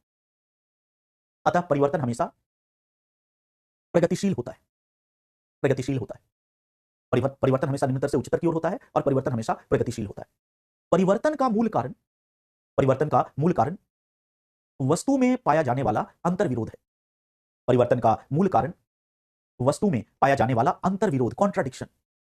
परिवर्तन का मूल कारण वस्तु में पाया जाने वाला अंतर्विरोध है। पहले यहां तक समझते हैं कि क्या है डायलेक्टिकल मटेरियलिज्म। अब देखो डायलेक्टिकल मटेरियलिज्म में सबसे पहले हमने लाइन लिखी कि यह मार्क्सवाद की दार्शनिक आधारशिला है, तो एक्चुअली ये फिलोसफी है। थोड़ा सा इसलिए आपको ये अलग लगेगा, केवल मार्क्स में यही चीज है जिसमें क्लैरिटी थोड़ी सी कम होती है। इसके बाद हर चीज जब सोसाइटी पे लेके आएगा तो एकदम क्लियर आपको मैथमेटिक्स की तरह लगेगा। बट यहां पे दर्शन है, दर्शन का मतलब कि क्या होना है। अमूर्तता की बात करें तो थोड़ा सा दार्शनिक है, तो उसको उसी लिहाज से देखना है। इसमें मैथ्स का फॉर्मूला खोजोगे तो नहीं मिलेगा, इसके बाद हर चीज मैथ्स के फॉर्मूले की तरह चलेगी। बट यहाँ पे थोड़ा सा अस्पष्टता के साथ हमें इसको जानना है, क्योंकि वो उसी तरह की बात ही कर रहा है। फिर भी मैं कोशिश करूंगा जितना सिंप्लीफाई करूं। तो सबसे पहली बात है कि द्वंद्वात्मक भौतिकवाद मार्क्सवाद का दर्शन है। इसका मतलब क्रांति जिस सोच पर आधारित होगी वो ये है। जितनी भी चीजें सर्वहारा की सब यहीं से निकलता है, तो एक दर्शन है। द्वंद्वात्मक भौतिकवाद दर्शन है। और द्वंद्वात्मक भौतिकवाद में आप देखते हैं कि दो चीजें हैं, एक है द्वंद्वात्मक और दूसरा है भौतिकवाद। दो शब्द है। अब देखिए द्वंद्वात्मक भौतिकवाद क्या है, एक दर्शन है। किस चीज का दर्शन है, तो द्वंद्वात्मक भौतिकवाद सामाजिक परिवर्तन का दर्शन है। वो वाला दर्शन नहीं है गौतम बुद्ध वाला, और सामाजिक परिवर्तन। इसका मतलब याद करो अब थोड़ा सा मार्क्स के लाइफ से कि मार्क्स और एंगल्स क्या चाहते हैं, पूंजीवाद को खत्म करना। तो कोई ईश्वर परमात्मा वाली बात नहीं चाह रहे, शंकराचार्य नहीं है कार्ल मार्क्स। कार्ल मार्क्स का एक स्पष्ट एजेंडा है कि पूंजीवाद सारी बुराइयों की जड़ है, इसको उखाड़ फेंकना है। तो उसके पीछे का दर्शन है ये। तो ये वो ईश्वर परमात्मा इसके केंद्र में नहीं है। सोशल चेंज कैसे आएगा, सामाजिक परिवर्तन, इसका मतलब कैपिटलिज्म कैसे खत्म होगा, इसकी जगह एक नया। और सामाजिक को मार्क्स बहुत व्यापक रूप में लेता है कि ये पुराना समाज नष्ट होकर एक नया समाज कैसे आएगा, तो उसमें इकोनॉमी सब शामिल हो जाएगी। तो ये पुराने समाज को उखाड़ फेंकेंगे और नया समाज उसकी जगह कैसे लाएंगे, सामाजिक परिवर्तन का दर्शन। और उद्देश्य क्या है, पूंजीवाद की समाप्ति, पूंजीवाद को उखाड़ फेंकना, एक नया समाज बनाना। अब देखो कि द्वंद्वात्मक भौतिकवाद का दर्शन दो शब्दों पर होगा, एक है द्वंद्वात्मक। तो यहां पर ये जो द्वंद्वात्मक शब्द है ये परिवर्तन की प्रक्रिया को दिखाता है, परिवर्तन की प्रक्रिया। तो मार्क्स का उद्देश्य क्या है, ये है सामाजिक परिवर्तन। उसको और सरल भाषा में कहे तो पूंजीवाद को उखाड़ फेंकना, नया समाज बनाना। तो यह समाज कैसे बनेगा, इसके पीछे परिवर्तन किस प्रकार होगा। क्या वो काल्पनिक वाले की तरह होगा कि समझाएंगे बुझाएंगे, पीछे से गाना बजेगा मान जाइए पूंजीपति साहब, या कोई और तरीका। तो देखो द्वंद्वात्मक शब्द प्रक्रिया को दिखाता है, और द्वंद्वात्मक के केंद्र में क्या है, द्वंद्व, द्वंद्व, डायलेक्टिक्स। द्वंद्व शब्द का मतलब क्या है, और हिंदी का ये शब्द बड़ा इंपॉर्टेंट है, डायलेक्टिक्स, द्वंद्व। हिंदी में द्वंद्व याद करो कि प्राचीन युग में द्वंद्व युद्ध होता था। द्वंद्व, तो द्वंद्व एक प्रकार से संघर्ष को दिखाता है कि फला फला के बीच कृष्ण और कर्ण और अर्जुन के बीच द्वंद्व होगा। द्वंद्व युद्ध की चुनौती थी। तो इसका मतलब जब दो लोग संघर्ष करते हैं, लड़ते, तो उसको हम द्वंद्व कहते हैं। द्वंद्व में क्रिया प्रतिक्रिया, कभी भीम उसको पटक दिया जरासंध को, तो कभी जरासंध इसको पटक दिया, ये वाला मामला होता है द्वंद्व। वही डायलेक्टिक्स है कि कभी इधर कभी उधर, मतलब ये नहीं कि सिंपल होगा उठा पटक उतार चढ़ाव, द्वंद्व, आपस में लड़ाई झगड़े, द्वंद्व। तो कहता है परिवर्तन द्वंद्व से होगा, सामान्य तरीके से नहीं होगा, सीधे रास्ते पे चल के नहीं होगा। अच्छा यहां पर देखो ये जो द्वंद्वात्मक प्रक्रिया है ये हीगल की देन है। हीगल भी मानता है कि द्वंद्व से परिवर्तन होता है। तो हीगल हमारे सिलेबस में नहीं, बट थोड़ा सा लास्ट में मार्क्स पढ़ा के मैं कंपेयर करूंगा। बट यहां देखो कि द्वंद्वात्मक में द्वंद्वात्मक शब्द क्या दिखाता है, प्रक्रिया, परिवर्तन की प्रक्रिया, कि चेंज कैसे होगा। तो कह रहा सिंपल नहीं होगा, द्वंद्व से होगा, एक्शन रिएक्शन, क्रिया प्रतिक्रिया, लड़ाई झगड़े, उससे होगा। और भौतिकवाद, तो यह द्वंद्वात्मक को हीगल भी मानता है, लेकिन हीगल अध्यात्मवाद है। मार्क्स कहता है नहीं, कोई ईश्वर नहीं आएगा। तो हीगल कहता है गॉड सब कर देंगे, रियल इज रैशनल हो जाएगा। बट मार्क्स तो कहता है कि गॉड होता ही नहीं। तो मार्क्स कहता है कि यह अध्यात्मवाद नहीं होगा, भौतिकवाद, तो झगड़े से होगा और भौतिक होगा। इसका मतलब मानता है कोई ईश्वर नहीं है और पदार्थ ही सब कुछ है। पदार्थ का मतलब मैटर, मैटर का मतलब हम सबको मानता है कि पदार्थ से ही बने, जो भौतिक जगत है, मटेरियल वर्ल्ड। परिवर्तन द्वंद्व से होगा और गॉड आदि इसमें कहीं नहीं रहेगा। ये पूरे जगत की चीजों से होगा, आर्थिक हित होंगे, वो वाली लड़ाई होंगी उसके आधार पे, ये नहीं कि पूजा पाठ वाला मामला। तो द्वंद्वात्मक भौतिकवाद में द्वंद्वात्मक शब्द परिवर्तन की प्रक्रिया को दिखाता है, हीगल से लिया है। इसका मतलब लड़ाई झगड़े, और भौतिकवाद का मतलब है कि कोई ईश्वर नहीं, जो भी होना है इस संसार में और इस संसार की शक्तियों ताकतों के द्वारा होना है। अब आते हैं कि द्वंद्वात्मक भौतिकवाद में अभी तक हमने क्या लिखा। तो ये परिवर्तन का दर्शन है, द्वंद्वात्मक शब्द प्रक्रिया को दिखाता है। भौतिकवाद ये बताता है कि पदार्थ ही सत्य है, कोई अध्यात्म, कोई ईश्वर नहीं है। द्वंद्वात्मक भौतिकवाद की कुछ मान्यताएं, हर दर्शन की मान्यता होती है। तो मार्क्स के द्वंद्वात्मक भौतिकवाद की कुछ मान्यताएं हैं, और पहली मान्यता यह है कि यह जगत अपूर्ण है, दिस वर्ल्ड इज इनकम्प्लीट, और इसको पूर्ण बनना है। पूर्ण बनेगा, ये उसकी मान्यता है। अब देखो थोड़ा सा कैपिटलिज्म पे लागू करो, तो जगत अपूर्ण है, कमियां ही कमियां हैं, प्रॉब्लम ही प्रॉब्लम है, लेकिन ये भी मानता है कि पूर्ण बनेगा। तो पहली द्वंद्वात्मक भौतिकवाद की मान्यता क्या है कि जगत अपूर्ण है और इसको एक दिन पूर्ण बनना है। तो अभी जिस समाज में हम रह रहे हैं वो बहुत ही घटिया समाज है, ये मार्क्स मानेंगे, बट आगे वही देखेंगे कि आदर्श साम्यवादी अवस्था एक पूर्णता मिलेगी। तो पहली बात कहता है कि जगत अपूर्ण है लेकिन इसको पूर्ण बनना है, और चूंकि जगत अपूर्ण है और पूर्ण बनना है तो इससे दूसरी मान्यता आती है कि यह तभी संभव है जब परिवर्तन होगा, यह तभी संभव है जब परिवर्तन होगा। इसका मतलब कि अगर मान लो कि यह समाज बड़ा घटिया है और उसमें कोई बदलाव हो ही नहीं, तो बेहतर कहां से बनेगा? और अगर हम माने कि नहीं बेहतर बनना ही है, ये नियम है प्रकृति का, तो इसका मतलब परिवर्तन, तो वो कहता है जगत निरंतर परिवर्तनशील है और कहता है कि परिवर्तन प्रकृति का नियम है, जगत निरंतर परिवर्तनशील है।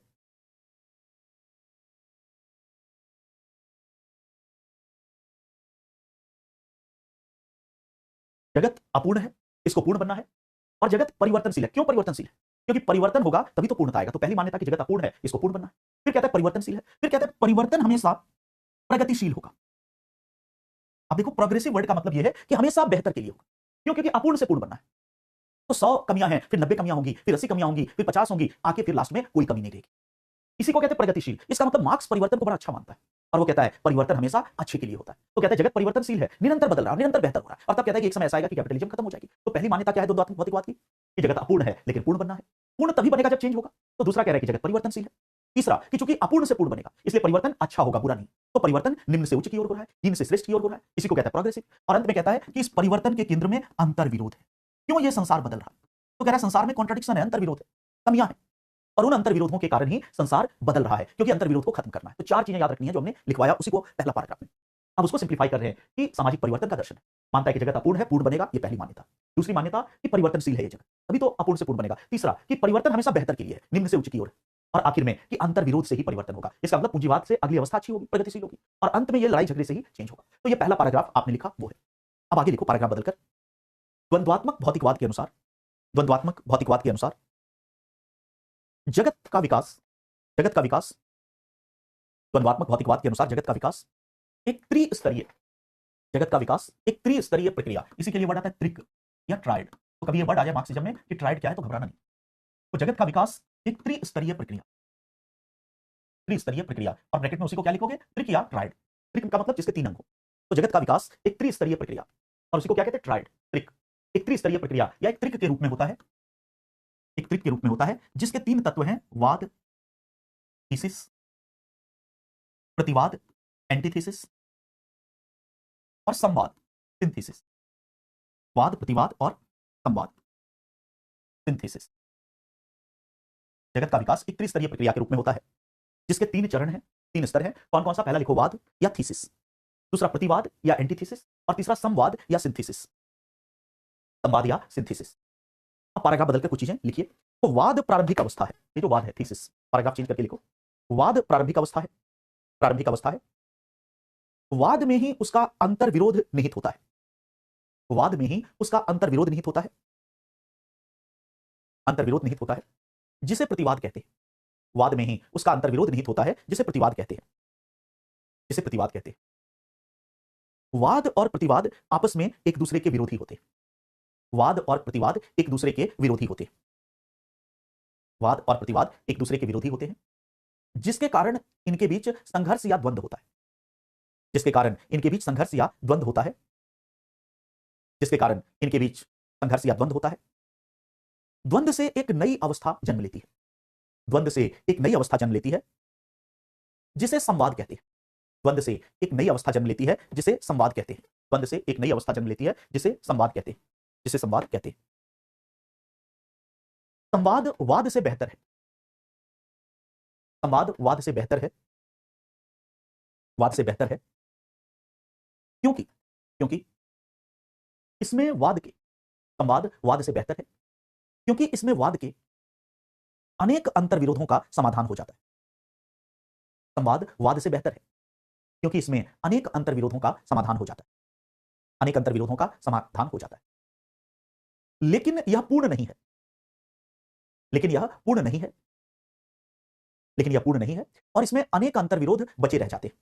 लेकिन यह पूर्ण नहीं है और इसमें अनेक अंतर विरोध बचे रह जाते हैं, अनेक अंतर विरोध बचे रह जाते हैं।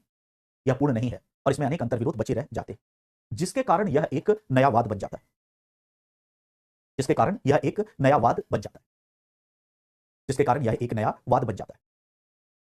को वाद प्रतिवाद और संवाद, वाद प्रतिवाद और संवाद का यह क्रम तब तक चलता है, वाद प्रतिवाद और संवाद का यह क्रम तब तक चलता है, तब तक चलता है जब तक कि, वाद प्रतिवाद और संवाद का यह क्रम तब तक चलता है जब तक कि आदर्श साम्यवादी समाज की स्थापना ना हो जाए। वाद प्रतिवाद और संवाद का यह क्रम तब तक चलता है जब तक कि आदर्श साम्यवादी समाज की स्थापना ना हो जाए, ना हो जाए। आदर्श साम्यवादी समाज, आदर्श साम्यवादी समाज सभी प्रकार के अंतर्विरोधों से मुक्त होता है। आदर्श साम्यवादी समाज सभी प्रकार के अंतर्विरोधों से मुक्त होता है, सभी प्रकार के अंतर्विरोधों से मुक्त होता है। अतः यह कभी वाद का रूप नहीं लेता, अतः यह कभी वाद का रूप नहीं लेता, यह कभी वाद का रूप नहीं लेता। यह स्थायी और अपरिवर्तनशील होता है, यह स्थायी और अपरिवर्तनशील होता है, यह स्थायी, परमानेंट और अनचेंजिंग, स्थायी और अपरिवर्तनशील होता है। थोड़ा सा दार्शनिक है, इसलिए इस तरह के मतलब मार्क्स में एक यही चीज है जो थोड़ा सा हमें वेगनेस लगता है, फिर भी जैसा हमें इसी को सिंप्लिसिटी के साथ समझ के निकलना है। आप देखो क्या है, फिर से आओ, जगत अपूर्ण है और द्वंद्वात्मक भौतिकवाद क्या है, सामाजिक परिवर्तन का दर्शन जो ये बताता है कि समाज कैसे बदलेगा। तो कहता है जगत अपूर्ण है लेकिन इसको बनना है पूर्ण, और अपूर्ण से पूर्ण बनने के लिए परिवर्तन जरूरी है, इसलिए जगत परिवर्तनशील है। अपूर्ण से पूर्ण बनना है इसलिए परिवर्तन हमेशा निम्नतर से उच्चतर की ओर होगा, सकारात्मक होगा, प्रगतिशील होगा। और कहते हैं परिवर्तन का उद्देश्य क्या है, अंतर्विरोधों मतलब कमियों को दूर करना है। इसी के क्रम में मार्क्स कहते हैं कि द्वंद्वात्मक भौतिकवाद के तहत सामाजिक परिवर्तन 3 स्तरों वाली एक प्रक्रिया है। तो परिवर्तन कितने स्तरों की होगी, 3, और इसके 3 चरण, तो 3 चरणों में चेंज होता है। कौन कौन से 3 चरण हैं, वाद प्रतिवाद और संवाद। इंग्लिश याद रखना, थीसिस एंटीथीसिस और सिंथेसिस।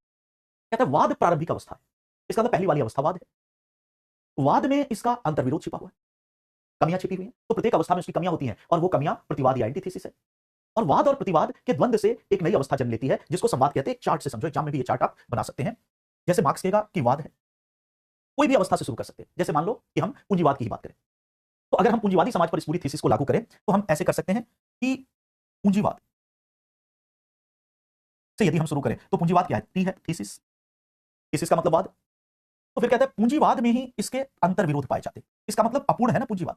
मार्क्स क्या मानता है कि जगत अपूर्ण है, उसकी कमियां हैं, तो कमियां ही अंतर्विरोध हैं। तो पूंजीवाद क्या है, टी है, टी का मतलब थीसिस, और पूंजीवाद में ही पाया जाता है इसका एंटीथीसिस, एटी।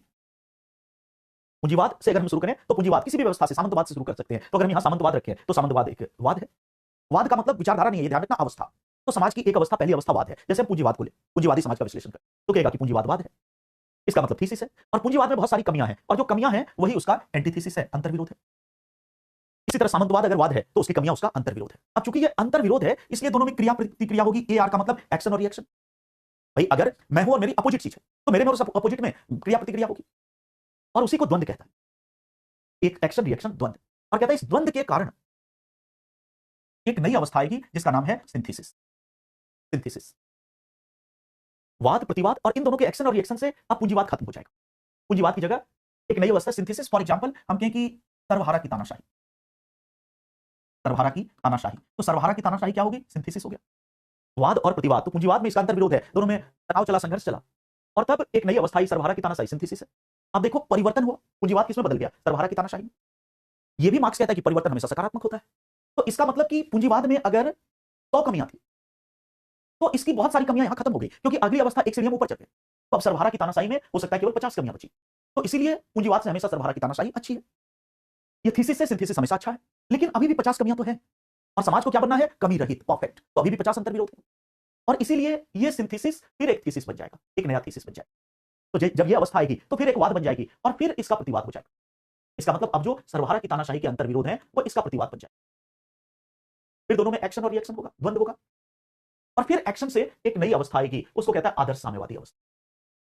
इस तरह से कई हमने पूंजीवाद से लिया, और वो सामंतवाद आदि कई अवस्थाओं से। तो समाज पहले दास अवस्था में आया, उसका रिएक्शन हुआ, फिर सामंतवाद आया, पूंजीवाद आया, बदलते बदलते वो आखिर में आएगा आदर्श साम्यवादी अवस्था पे। ये सिंथेसिस है। अब इसको भी थीसिस बनना चाहिए, क्योंकि हर सिंथेसिस थीसिस बन जाता है, क्योंकि वो पूर्ण नहीं है। लेकिन वो कहता है कि इस स्टेज पे आके, यहां पे आके सभी कमियों का समाधान हो गया। आखिर ये क्यों स्टेज चल रहा है, परिवर्तन हो रहा है, क्योंकि कमियां दूर होती जाएं। तो मार्क्स कहता है एक ऐसी अवस्था आएगी, बदलते बदलते एक ऐसी अवस्था आएगी जब सारे अंतर्विरोध खत्म हो जाएंगे, सारी कमियां दूर हो जाएंगी, और उसी का नाम है आदर्श साम्यवादी अवस्था। ये मार्क्स का कल्पना लोक है, क्योंकि वैसा कभी आएगा नहीं, बट कहता है आदर्श साम्यवादी अवस्था में सारे अंतर्विरोध दूर हो जाएंगे। और सारे अंतर्विरोध दूर हो जाएंगे तो किस लिए ये परिवर्तन होता है, अंतर्विरोधों को दूर करने के लिए। लेकिन कहता है जब अंतर्विरोध दूर हो जाएंगे तो इसमें कभी परिवर्तन नहीं होगा, इसलिए ये जो अवस्था होगी ये अपरिवर्तनीय होगी, और उसके बाद अनंत काल तक मानव समाज एक आदर्श अवस्था में जीवन यापन करे। तो अब देखो मार्क्स क्या कहेगा कि गुलाम अवस्था शुरू हुई, फिर उसके अंतर्विरोध थे, उस अंतर्विरोध से सामंतवाद आया, तो थीसिस एंटीथीसिस सिंथेसिस, फिर वो सामंतवाद नया थीसिस बन गया क्योंकि उसमें 10 कमियां दूर हो गई, 90 अभी भी हैं। फिर उसके कारण पूंजीवाद आया, फिर पूंजीवाद में कुछ कमियां रही, फिर पूंजीवाद का एंटीथीसिस बना, फिर सर्वहारा आया, कमी दूर हो रही है, हो रही है, हो रही है, और आखिर में एक अवस्था आएगी जिसको वो कहता है आदर्श साम्यवादी अवस्था, जिसमें सारी कमियां दूर हो जाएंगी। और चूंकि सारी कमियां दूर हो जाएंगी इसीलिए ये अपरिवर्तनशील होगा, इसलिए परमानेंट होगा। तो ये वाद प्रतिवाद और संवाद के द्वारा वह कहता है कि मानव समाज शुरू से इसी प्रकार चला। एक्चुअली ये क्या है वाद प्रतिवाद, वो अगले ये में आएगा। ऐतिहासिक भौतिकवाद की इतिहास में कौन सी अवस्था बात थी, बट अभी हमने केवल एक ये बताया कि वो थियरी यही देता है कि सबसे पहले वाद था मानव समाज में, मतलब कमियां ही कमियां थी। उसके रिएक्शन के तौर पे एक नई अवस्था आई तो वो संवाद बन गया। वाद के भीतर प्रतिवाद है, दोनों में झगड़े हुए तो नई अवस्था संवाद। उसमें कुछ कमियां तो दूर हुई, फिर भी कमियां बची हुई थी तो वो फिर एक वाद बन गया, संवाद। फिर उसका जो बची हुई कमियां थी वो एंटीथेसिस बना। फिर संघर्ष होने से एक नई अवस्था आई, वो पहले से भी अच्छी थी पर उसमें भी कुछ कमियां रह गई तो वो कमियां उसका एंटीथेसिस बन गया। इस तरह से समाज कह रहा है हजारों वर्षों से चल रहा है, चल रहा है, चल रहा है, और आखिर में आके भविष्य में यहां तक पहुंच जाएगा। और जब यहां तक पहुंच जाएगा तो सारी कमियां दूर हो जाएंगी, और जब सारी कमियां दूर हो जाएगी तो अपूर्ण से पूर्ण बन जाएगा, और उस दिन विश्व का विकास रुक जाएगा। वो कह रहा है वहीं पे परमानेंट हो जाएगा। अब इसकी आलोचना भी होगी बट यही है। इसको एक्चुअल हमने जस्ट पूंजीवाद उदाहरण दिया, अभी सारे उदाहरण आएंगे आगे। जब ये क्या पढ़ रहे हैं, द्वंद्वात्मक भौतिकवाद, और जब ऐतिहासिक भौतिकवाद आएगा तो इसी का अप्लाइड फॉर्म आएगा कि सामंतवाद क्या था, उसमें क्या। बट अभी एक जनरल समझो कि समाज की शुरुआत कहां से हुई, थीसिस से, उसमें कमियां ही कमियां हैं, वो कमियां एंटीथेसिस बना, दोनों की लड़ाई से एक सिंथेसिस आया, तो अगली अवस्था आई, उसमें बहुत सारी कमियां दूर हो गई, फिर भी कुछ कमियां रह गई तो फिर उसका एंटीथेसिस बना, फिर लड़ाई होते होते चलता रहा, और आखिर में आदर्श साम्यवादी अवस्था में सारी कमियां दूर हो जाएंगी। तो अब देखो वो दर्शन आया कि नहीं कि जगत अपूर्ण है, पूर्ण बनना है, परिवर्तनशील है, प्रगतिशील है, हर अवस्था दूसरे से बेहतर है, अंतर्विरोध के कारण बदलाव हो रहा है। तो यही मार्क्स का द्वंद्वात्मक भौतिकवाद है। तो दो हिस्से में बांट के रखना, पहले इसकी दार्शनिक मान्यताएं क्या है, फिर वाद प्रतिवाद संवाद, और फिर जो हमने डिक्टेट करवाया उसी को, और हो सके तो चार्ट भी बना देना। यह है मार्क्स का द्वंद्वात्मक भौतिकवाद कि इसी प्रकार समाज आदिकाल से बदल रहा है। तो वो कह रहे हैं समाज निरंतर बदल रहा है। जो शुरुआती समाज था वो सबसे घटिया समाज था, उसमें अंतर्विरोध ही अंतर्विरोध थे, फिर अंतर्विरोध दूर होते होते नई नई अवस्थाएं आती गई, वाद से प्रतिवाद हुआ, प्रतिवाद और वाद की लड़ाई से संवाद बना, एक नई अवस्था आई, फिर वो संवाद खुद एक वाद बना, फिर उसके प्रतिवाद से लड़ाई हुई, फिर एक नई अवस्था आई, संवाद। इस तरह से समाज बढ़ रहा है, बढ़ रहा है, बढ़ रहा है, और प्रत्येक अवस्था में कुछ ना कुछ कमियां दूर हो रही है, और एक ऐसी अवस्था आएगी जब 100% कमियां दूर हो जाएंगी, और चूंकि सारी कमियां दूर हो जाएंगी इसलिए उसमें कभी कोई बदलाव नहीं होगा। तो यह है मार्क्स का द्वंद्वात्मक भौतिकवाद का सिद्धांत। अब इसकी कमियां लिखो, आलोचनाएं, इसकी आलोचनाएं लिखिए। द्वंद्वात्मक भौतिकवाद का सिद्धांत, द्वंद्वात्मक भौतिकवाद का सिद्धांत आत्मविरोधी है, कॉन्ट्राडिक्टरी है। द्वंद्वात्मक भौतिकवाद का सिद्धांत आत्मविरोधी है, आत्मविरोधी है क्योंकि यह जगत को निरंतर परिवर्तनशील मानता है। द्वंद्वात्मक भौतिकवाद का सिद्धांत आत्मविरोधी है क्योंकि यह जगत को निरंतर परिवर्तनशील मानता है, जगत को निरंतर परिवर्तनशील मानता है, लेकिन आदर्श साम्यवादी अवस्था को अपरिवर्तनशील मान लेता है, लेकिन आदर्श साम्यवादी समाज को अपरिवर्तनशील मान लेता है। द्वंद्वात्मक भौतिकवाद का सिद्धांत आत्मविरोधी है क्योंकि यह जगत को निरंतर परिवर्तनशील मानता है, लेकिन आदर्श साम्यवादी समाज को अपरिवर्तनशील मान लेता है, अपरिवर्तनशील मान लेता है। अब याद करो कि आप कह रहे हैं कि नियम आपने बनाया कि जगत परिवर्तनशील है। अगर यह नियम है तो फिर हर चीज बदलेगी, तो उस लिहाज से तो आदर्श साम्यवाद भी बदलेगा। बट आप कह रहे हैं कि एक जगह रुक जाएगा, तो या तो आपका नियम गलत है। आप कह रहे हैं कि जगत परिवर्तनशील है, एक नियम है, अगर ये नियम है तो हर चीज बदलेगी, तो आदर्श साम्यवाद भी बदलेगा। बट आप कह रहे हैं कि वहां पर नियम रुक जाएगा, नियम कभी नहीं रुकता। तो या तो नियम गलत है या वो अवस्था गलत है। सेकंड लिखो,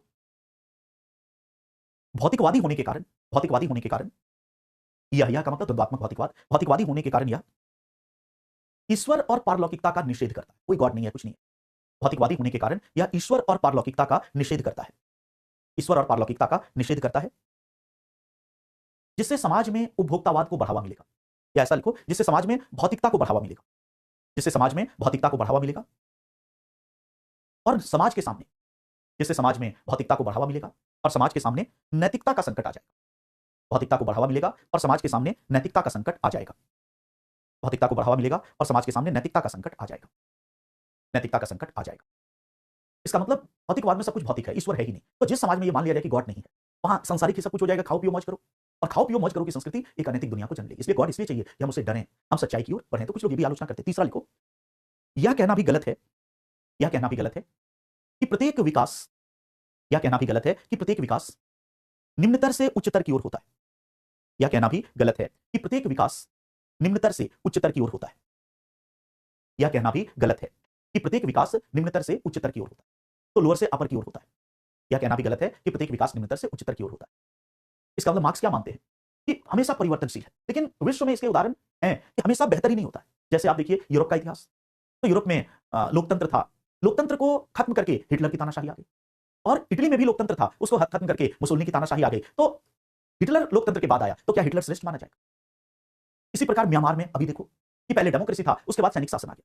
तो क्या हम मानेंगे कि ये सकारात्मक है? तो हमें कहना नहीं, हर जगह ऐसा नहीं दिखता है। जो मार्क्स मान लेते हैं कि विकास हमेशा सकारात्मक है, ऐसा नहीं है। विकास कई बार पीछे की ओर भी चला जाता है। इसका मतलब कोविड ने इकोनॉमी को पीछे, ऐसा तो नहीं कि हमेशा बढ़ता जाएगा, बढ़ता जाएगा। तो ये मान लेना कि निम्नतर से उच्चतर सही नहीं। फिर लास्ट में लिखो कंक्लूजन, हमारी इस पर राय क्या होगी। द्वंद्वात्मक भौतिकवाद का सिद्धांत, द्वंद्वात्मक भौतिकवाद का सिद्धांत त्रुटिपूर्ण है। द्वंद्वात्मक भौतिकवाद का सिद्धांत त्रुटिपूर्ण है। त्रुटिपूर्ण है और इसके द्वारा सामाजिक परिवर्तन की व्याख्या सटीक तरीके से नहीं की जा सकती और इसके द्वारा सामाजिक परिवर्तन की व्याख्या सटीक तरीके से नहीं की जा सकती व्यवहार में भी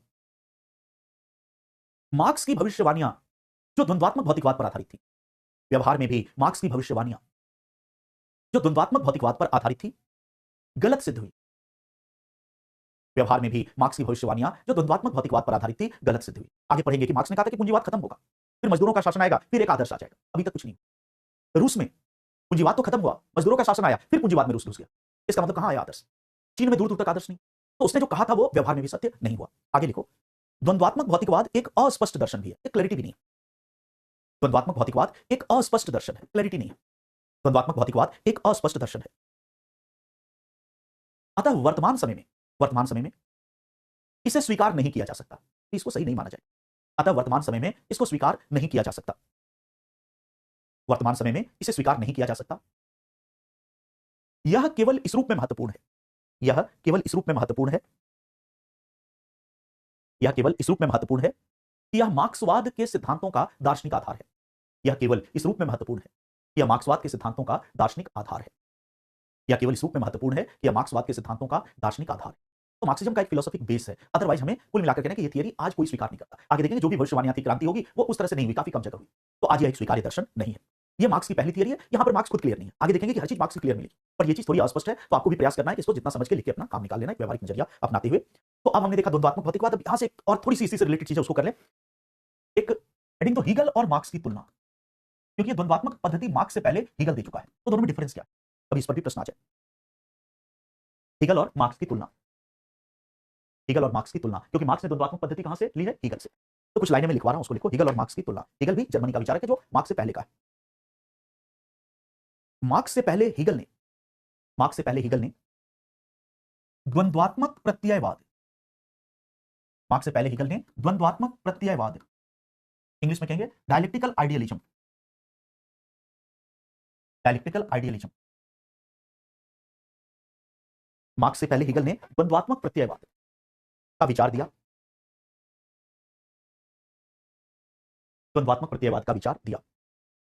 हीगल के अनुसार अपूर्ण जगत पूर्णता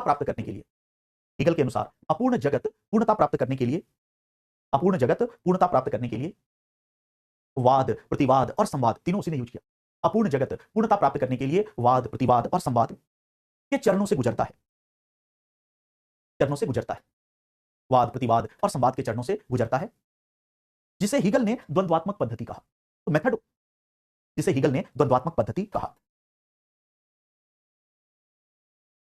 कहा लेकिन हीगल एक अध्यात्मवादी विचारक है अध्यात्म का मतलब गॉड वाला लेकिन हीगल एक अध्यात्मवादी विचारक है जो प्रत्यय या ईश्वर अब देखो हीगल के लिए प्रत्यय का मतलब गॉड है आइडिया का मतलब गॉड है हीगल एक अध्यात्मवादी विचारक है जो प्रत्यय या ईश्वर उसी के लिए कौन सा वर्ड है आइडिया जो प्रत्यय या ईश्वर आइडिया वो जगत के केंद्र के रूप में रखता है वो जगत का मूल तत्व मानता है सभी को जो प्रत्यय या आइडिया को जगत का मूल तत्व मानता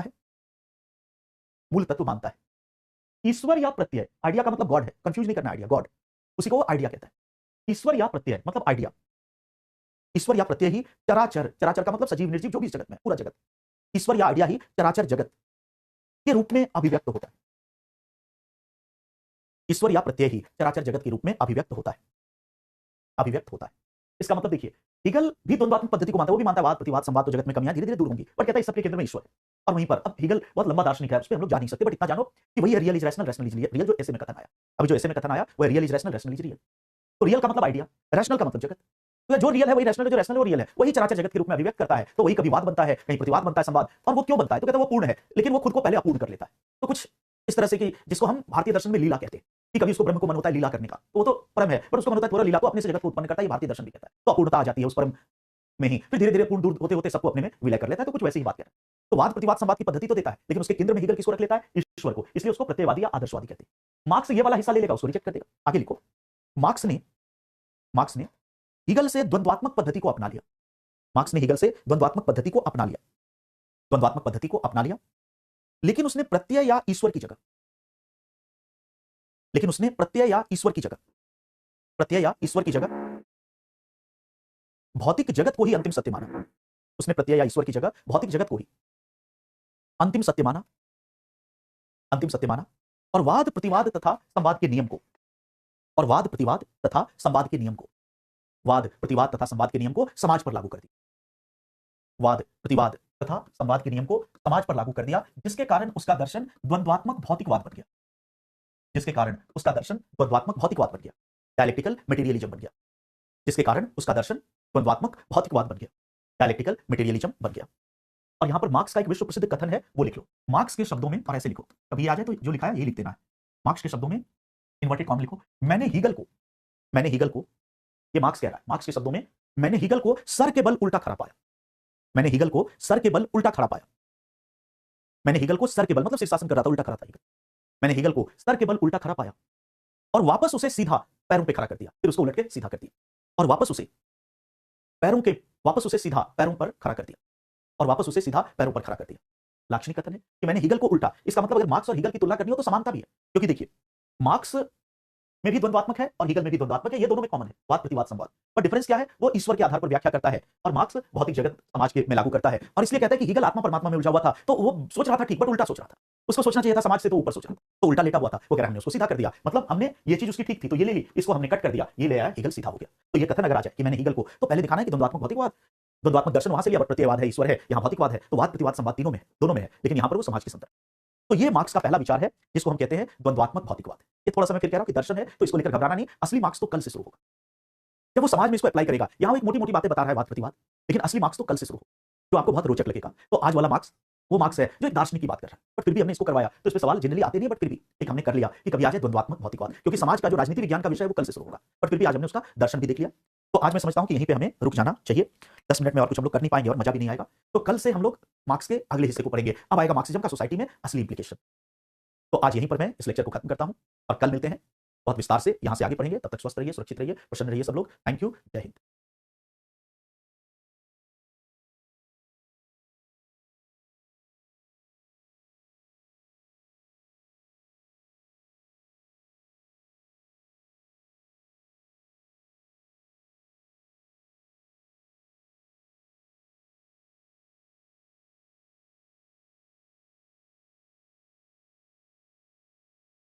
रहिए सब लोग, थैंक यू, जय हिंद।